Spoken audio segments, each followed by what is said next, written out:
जिंदगी है जो बाकी,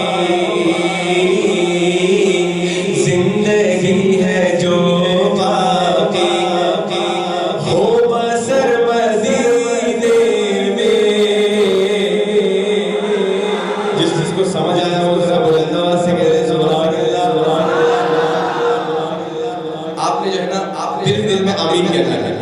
जिंदगी है जो बाकी, जिंदगी है जो बाकी, हो बसर मदीने में।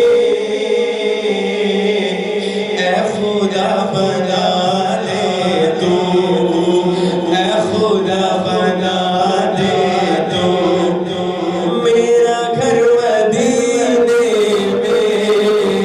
ऐ खुदा बना दे तू मेरा घर मदीने में। जिंदगी है जो बाकी, हो बसर मदीने में। ऐ खुदा बना दे तू मेरा घर मदीने में। जिंदगी है जो बाकी। और मैं सारा आसी हूँ आपके वसीले से,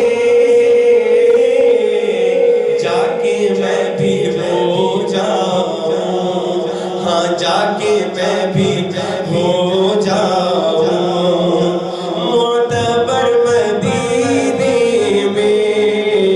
जिंदगी है जो बाकी, हो बसर मदीने में।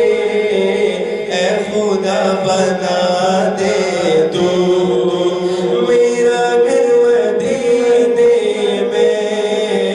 ऐ खुदा बना दे तू। जज़ाकल्लाह। इसका ये शेरी काफी है क्योंकि मजहर की इसकी कोई खास प्रैक्टिस नहीं है, और मैं चाह रहा हूँ कि हम दोनों मिलकर कलाम पढ़े आप हज़रात के साथ।